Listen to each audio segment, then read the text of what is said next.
Zaya Rakan have kill pressure, and the Cassiopeia versus Talia depends so much on the movements of those mid laners. Each of them having their own speed buffs is really important as far as the dodging goes for determining the 2v2 possibilities early on. Totally agree, and keep in mind the nerfs to Lulu were her health and the value of her shield when she puts on either herself or her opponent, so that kill pressure has gone up as of the 7.10-ish changes here on this one. Go to shake hands for the first time of possibly many this split. TSM and Cloud9 certainly no strangers to competition against one another. But we are ready to go into the first game of this match. TSM bringing out the cannon for Hanser Jarvan, the signature champion for Ray, back in for him. His 4th straight game start for Cloud9 this split. Seen a redemption story after he lost to TSM in the finals, and even they lost to Counter Logic Gaming yesterday. They are certainly a good enough team to do it here. Sneaky Smoothie bringing out Zaya and Rakan can do just that. Meanwhile, it is Doublelift's first game back on TSM. He had helped resuscitate Liquid for a short time at the end of last split. Certainly still seemed to be a very strong player. And this is the most dominant roster North America's ever seen. 17-1 formerly TSM with these 5 players. Back at it here in their first match of the split.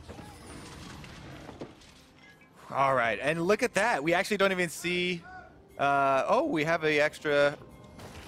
No, Ray doesn't go with the Doran shield. I was going to say we have double Doran shields for the extra poking that can come from Kennen.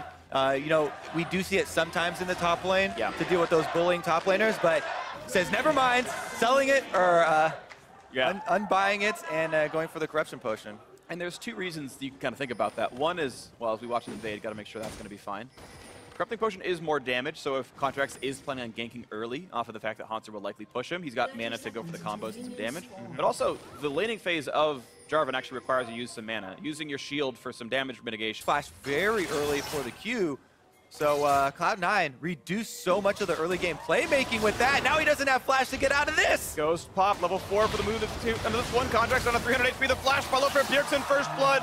Unfazed entirely for Svenskar. Now Jensen out of mana, can't keep fighting, has to run away. What a punish here from TSM. Contracts way over eager, had just blown his flash bottom lane and then goes for an invade into an Olaf, who easily is able to pop Ghost, take that fight 1v1 and absolutely smash. There we go, Smoothie in again. Gonna have to use the shield on his way out. Generally good reaction from a good root as well. He's gonna take him down! Biofrost helps, and the kill comes through in the bot lane. TSM 2-0. Holy moly, this is going very poorly for Cloud9. They were the ones with so much, possibilities as far as the early game goes, but some big mistakes here, and TSM just absolutely jumping on everyone. Very big punishes. Let's take a look at the side steps here. Doublelift once again able to get out of it with the net. Then the turnaround from them and the sly trap. Oh, he turned and then turned back onto it. Yeah, exactly. Smoothie with a bit of a mistake there. Whew. Now TSM, you can see their game 1 record. That was mid lane. Contracts level 5, same level as Sven. Jensen's around. Ulti available on Cassiopeia, does not get the stun though. Looking for a bit onto Talia, now looking back on Svenskar, and that Olaf gonna run out of health pretty rapidly. One more shot, I'll do it. Kill comes through, Jensen gets the trade. Now in the bot lane, Ignite has been used yet again by a Biofrost. Contracts around to keep him safe, and out they go. Super important for Cloud9 to salvage that mid lane because, Contracts has just died over by the mid lane and giving over that extra assist money to Bjergsen. Now Jensen, he had gotten that level 6. He's done a good job of dodging Bjergsen's abilities thus far. And with the extra kill credit actually going to Jensen, their mid lane hyper AP carry is what Cloud9 are going to put their new hopes on. There we go, just out of ward range, now spotted here. Can he find the play? Does not have the ulti. Contracts. Instead, a trinket ward to kill, 10 gold for his trouble. Yeah, you got to be very careful here for Cloud9 around this bottom lane. Now he's level 6 though, does have the kick available. No flash, lands the Q though. Can you get the ward? Yes, he goes in towards the Lulu, who's got a flash and Contracts has got no life though. Sven was there because they saw the gank already, the ward, and Sven started coming down. Exactly, intelligent reaction from Sven. Even though they clear out the ward and Contracts just waits around for a little while, Sven, last seen area for Contracts in the bottom lane, so he just heads over. Worst case scenario, he wastes a focus right there. All right, never mind. We'll take a look at this 2v1 at the top. Stun going to come in for Hanser, buying himself a bit of time. Ray does have flash and ulti, but of course Hanser having flash as well. The kick flash, that was absolutely perfectly played by Contracts. Hanser going to choose to save. and almost gets the kill picked up for it, forcing Ray to flash. Haunter held the summoner the whole time. Oof, very close call right there. Haunter almost able to get a counter kill, but again, the bottom lane is a disaster for Cloud9. Doublelift and Biofrost going to get first turret gold on top of the giant advantage they already have accrued. And Doublelift and Biofrost have been ganked more than they've gotten ganked so far this game and still get first turret gold. Doublelift has not missed a beat as a player, absolutely slaughtering the bottom lane. 30 minion lead, 1 kill and an assist, and first turret gold. And here we go. Oh, it barely caught Jensen. He's got to flash this wall. He will do so, but here comes the wall drop, and he tears it down. Svenskeren, 3 kills. On top of it, if it wasn't enough already, Infernal Dragon as well. This is an absolute snowball. Look at the fog of war. Blind Q! Ooh, case might come through for some, but now it's a bad situation. And Contract's taken down immediately. Jensen on the chase, Ray around as well. The Ghost will time it eventually. Ult's on a Doublelift, nets right back out. And that's an ult for a 18-second cooldown. Seems good for Doublelift. Yeah, I feel you, Contracts. I got that same jungler feeling. They're stealing my red buff. I need to give them more right. of the red. I need to contest it, try and get my own red, but yeah. Svenskeren angry about that one, goes down, gets the nerfs for Hurricane haven't come in yet. Yeah.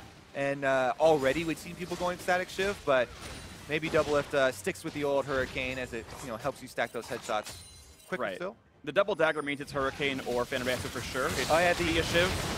The hold on fight on the Svenskeren. We'll talk about that in a little bit. Soon he chase down. The Ghost is on. One more shot. Jensen gets the kill. And the flash charm is in. Look at the beautiful plays. And Sneaky gets a shutdown as well. Cloud9 do fire back in the mid game. Oh, that playmaking again with the Lee Sin and the Rakan. Flashes both used. And Cloud9 take a very needed step to gain some gold back for the team.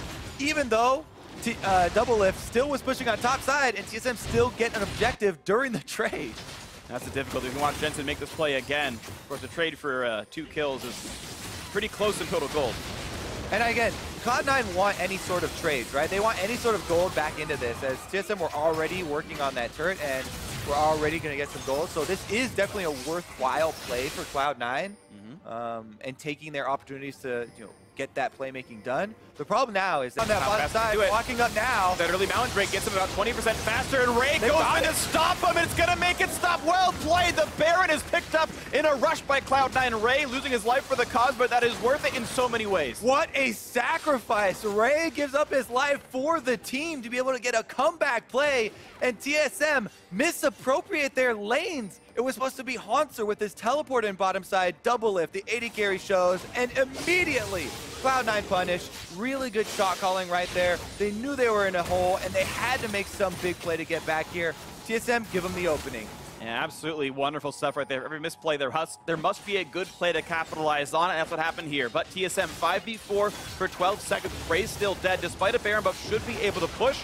A wall cuts off Jensen. He can't join this fight, but the turret not taking too much damage just yet. They're pushing him back, Cloud9. Contracts wants to go for the play, gets a sizable kick up. Looks in for more. The charm is there. The feathers as well. One picked up with Doublelift is down, and that's the gold lead evaporated. Ray's back in the fight. He doesn't have an ulti, though. He can't really join easily. He might EQ the wall and look for more. Yeah, Haunter actually canceled his teleport in this one where Ray kept it going, and Cloud9 strike back here. Again, the Baron buff, in turret defense, it's really underestimated. Buffing up those minions for your defense on your turret as well. They're able to keep the turret standing, plus get that counter engage.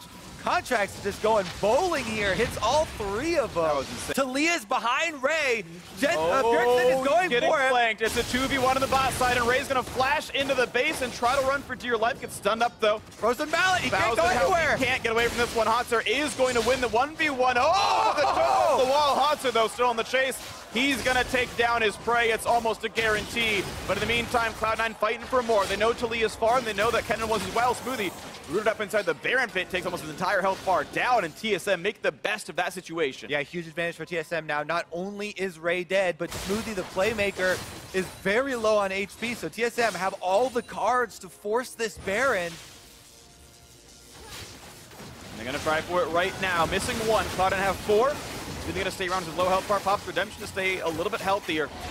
And there's a staging area, 4v5. Bjergsen goes with some poke, bit of damage on Contracts. Will not get a root or a knockback, but there's the charm in. They don't get the root on a Jensen. Out goes Smoothie. He is gone 1 for 0.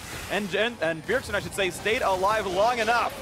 3v5 now. Ray respawns in 7 seconds. No wards in the pit. Ray has teleport though. He's going to go behind them. It's going to be too late. 2,000 health. And they waited it out. Now Contract still has flash though. Can he get over the wall? He's not going to get the chance to do so. Well played by Sven. Shakes it down. About 970 wards had seen him to my knowledge. Doublelift wants to be able to get his auto attacks onto the inhibitor, but he's so scared of the long range engage. Elder Dragon's up. If TSM want it. Not going to do that just yet. Still more attacks onto this inhibit. It will fall. C9 not going to pull the trigger. They will give up the inhibitor and play for something else. And this means that there is a 4-stack Elder Dragon into the base soon enough. C9 going to start out on the Dragon. Going to zone out with Jensen. Haunter on the other side of this one. 8,000 health on the Elder Dragon. Going to reset slightly. And it's going to be Ray finding Haunter. Forcing the flash out. That is Kennen now a bit farther out of the fight. Contracts at 2/3. Again, the attempt to push out TSM. It is Cloud9 mostly attacking this one. A big root on a Raid down to 2/3 HP. Redemption to heal, keep him a bit healthier. And they're going to fight Haunter. They're going to take him down right away. 1 for 0. Into the back line goes Contracts. And he dies while Haunter got picked off. 3,000 health on the Baron. No jungler, no smite, no chance to steal it away. Cloud9 not going to make it happen. And it's going to be Elder Dragon and TSM. We got to see the replay of the top side of that play because Ray gets another good initiation onto Haunter after he'd already forced the flash, and Cloud9 all turn on that, except Contracts goes in on the other 4-man squad. Not quite sure if they made the call for him to run interference or if he was just on his own mission there, but it's going to be disastrous and lose C9 not only the Elder Dragon, but also mid-inhibitor. Gonna knock this inhibitor down without much issue. Finds these forward to a jungler alive. The TSM will continue to play it slow and steady. They will cash in their advantage one more time. They clear out the jungle and go for the recall. All right, let's take a look and see if this was miscommunication, not being on the same page. This is the first one where they go the flash, by the way. Yeah. Here's the important one, number 2. There is a trap line right here. He has to work around. I think he cues Doublelift and says, I got this. Okay. It's Bjergsen. He hit Bjergsen, and he goes for it at the same time. Oh, that's a huge mistake. That was just, yeah, huge tunnel vision here. Contracts not on the same page as Ray. Slowly but surely looking for the play. Ray flashes in, can't find it though. A big knockup, pops the stone plate, but rooted up. Takes a ton of damage on that one. Contract forced to flash, get away from Sven. Scar, and the kill comes through the root. Makes it happen. The Cupcake takes down Smoothie. Desserts for days. And Sneaky forced to kite away. Gonna get the root, gonna get the pick off. Actually, it's Bjergsen who overstepped this time around. Jensen, the duel on Doublelift, the ulti, they get the stun, and a lot of damage comes through. Sneaky tries to save it around. Haunter getting some damage out in the back line as well. But can Sneaky get any damage? The health bars are low, but there's no chase to be had. 2 picked off of TSM, but 3 lost for Cloud9. Ooh, a slight overdive there from TSM to give away some of their members. Regardless, though, the damage is done. Cloud9's base is in shambles. And TSM just have to return to the Baron, and they can finish out the game with that purple buff. It's one of the weaknesses of Xayah. Her chasing is not as good. You figure a Tristana or something actually gets the resets there, but this fight was close. Yeah, let's take another look at this, because TSM get a really good kill onto Smoothie later when he steps on his trap. Doublelift already putting out a lot of damage back onto Ray, but then Smoothie on the trap gets 2 shots. And here's the chase, a little bit of an overdive with Sven and Bjergsen flashing in onto the Xayah that still has ult and into the Cassiopeia ultimate. Oof, they got punished, but as we said, it doesn't really matter. TSM should be able to pick up the Baron and use that to finish up the base. Yep, and they get it with all 5. The 3 remaining members walk to the Baron pit. And the Baron, he's got plenty of output. Not quite going to kill off Jensen, who pops Ghost to look for the play and not going to get the kill. But that reduces the amount of threat Cloud9 have on the bottom side. Sneaky gets a little bit of poke. Contracts hurt a bit as well. Bjergsen going back and forth. And this will be the inhibitor picked up. Ray cannot find Double playing his ranges well enough. Doublelift staying outside of the EQ combos. Contracts 1 hit away from gone. And Haunts are going to look for some auto attacks here in this one. Shields by a bit of time. Yeah. Low health bars on Cloud9. Smoothie getting hit as well. Forced to kite away. Nearly dies to a crit one more time. Ray can't find it. No charge to be had. Smoothie trapped at the start. And it's a 2 for 0 already. TSM now all is left to do is a child's play of knocking down the next, and they do so. 1-0 TSM defending their championship. Biofrost there, able to get that wild growth to interrupt Ray and give Doublelift the added protection, just walking it in to finish up this Nexus. TSM coming out very strong in game number 1, despite